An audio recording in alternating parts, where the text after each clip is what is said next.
All right, guys. So Pete and I are still chatting. We're about to shut it down, and we're talking about a dumbbell learner complex that he implemented, that he learned from Lance Vermeil. And when I heard the complex, I'm thinking of Coach Javorek, Istvan Javorek, Javorek. And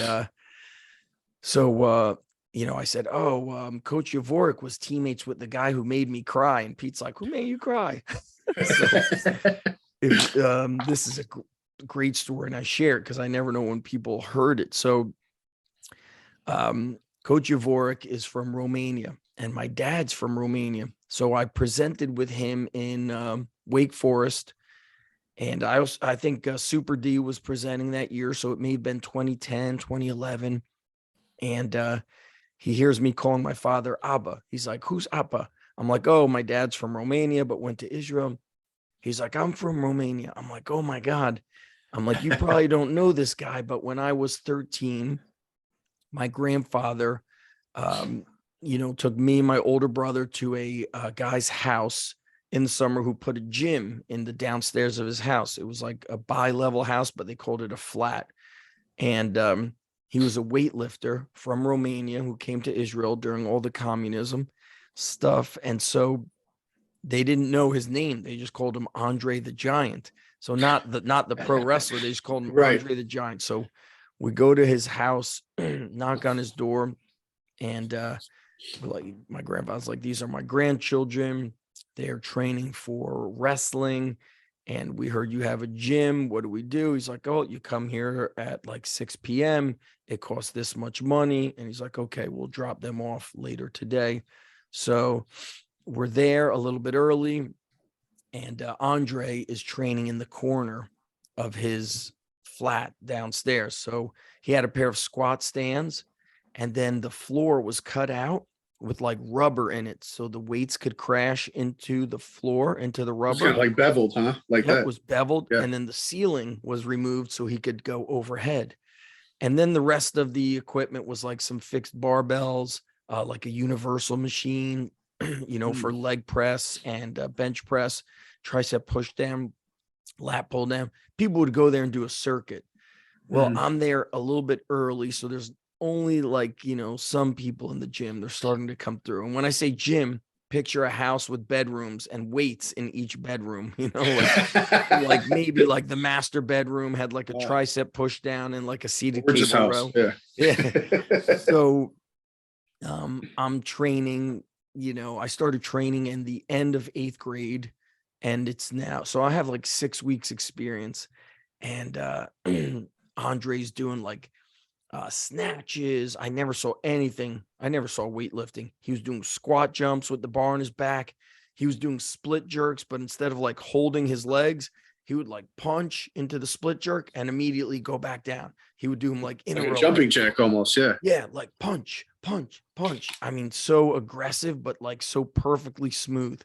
And I remember in my mind, 13 years old, saying like, look at this idiot. He's going to hurt himself. What an idiot. I'm thinking to myself. So my brother's like, Zach, what are you training today? I'm like, I'm doing chest and back. And I'm like announcing it nice and loud, so people could hear my expertise at age 13. And there's like, people are coming in, starting to train. This is like maybe a dozen people or just shy of 10 people in there now. And I start doing bent over rows. I'm doing them wrong. I got my legs straight. My back is like hunched over. I look like a turtle. And he screams at me. He's like, no. And then he shouts at me. I can't remember if he shouts like in Romanian or tries to speak Hebrew. He didn't speak good Hebrew, because I remember my dad was speaking with him when we were on his like front porch. He shouts at me and he like points me to like move away, get away from the barbell. And then he like grabs the barbell and demonstrates a bent over row, but he rows it to the neck, not the stomach or anything. He's like, flat back, not round back. He's screaming at me crazy loud. Everybody's just frozen watching him like rip me to shreds.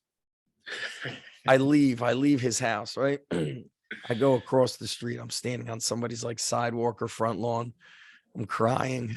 Oh, Oh, dude, I'm such a wimp. devastated. Devastated, dude. He just ripped, he ripped my balls out, shoved them down my throat, essentially.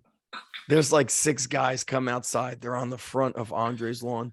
They're speaking in like broken English. They're like, come back. He won't make you cry anymore. And I'm like wiping tears from my eyes. I'm like, I'm not crying. Running back, sprinting Yeah, back. I'm like, I'm not crying. I'm not crying. So the whole workout, I just stay across the street on somebody else's lawn for an hour. My brother doesn't even come to try to like get me back in, like he's like, forget him.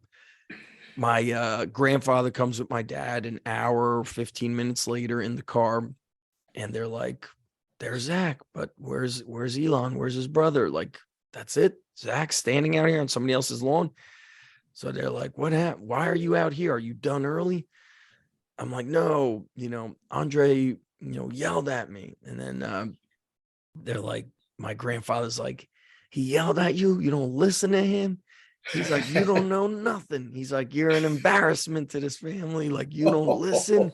Oh, man. He's the expert. You're not the expert.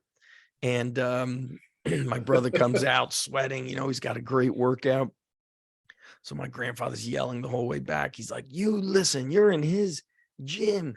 He's the expert. He's Andre the Giant. You listen. So at this seminar in North Carolina, so by the way, that happened. It's the summer of 89. Now it's like 2010, 2011.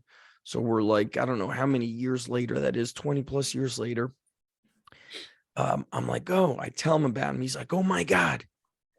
He's like, does he have reddish blonde hair? I go, yeah. Very like light complexion, reddish blonde hair. I was like round shoulders, like built like Klokov. He's like, oh my God, that's Andre. That's my teammate. I haven't seen him since I was 19 or 20. He's like, we were on junior national weightlifting team from Romania. He's like, but we don't see each other when we left Romania during communism. So he's like, tell your father, get me his phone number. So my dad tries finding out his phone number. They can't find anything. One of my dad's family members is in the Israeli army intelligence. So they find his information, and he's got no cell phone, nothing. It took a few years. And so Coach Yavorik, I get his phone number. Coach Yavorik reaches out every few months. Any information for me? Any information? I said, no. He reaches out and says, I finally get him a phone number. He's like, as soon as I call him and he says, hello, he's like, I knew it was Andre, my teammate. I haven't spoken to him for like 40 years. So it was really cool. I was like, remind him, he made me cry. So that is the story of when I told it to Mark Bell and Jesse Burdick. They said, we're now going to call Bent Over Row like Crybaby Bent Over Row. So they said, you finally got an exercise named after you. It's going to be the Crybaby Bent or Crying Bent Over Row. So yeah, dude, that was it. And I always say, we were there for 3 weeks. Imagine if Andre said, listen, I'll train you in weightlifting. You'll show up here twice a day, every day. It would have changed my athletic life and my life. Can you imagine 1989, 1990? I think you and I'm a little older than you, but I would have been doing cleans, snatches, squat jumps. But instead, in high school, I was doing cable crossovers and Smith machine and leg extension. And of course, I was never strong and powerful. So that's the story, bro. I have to run. I have a podcast, another one in 3 minutes, but absolutely. I always imagine, man, that if he would have trained me. But it's interesting that he was like, I'm not going to fucking help this kid. Like we just paid, everybody trained in his house, and he stayed in the corner and did his weightlifting. He didn't engage with anybody. I thought it was interesting, whereas today a coach would be like, hey, let me try to help you. And so he was probably like, this kid's a pussy. Fuck him. It's a different era, man. Different era back then. Different era. All right, my bro, to be continued, and I'll talk to you soon, Absolutely. brother.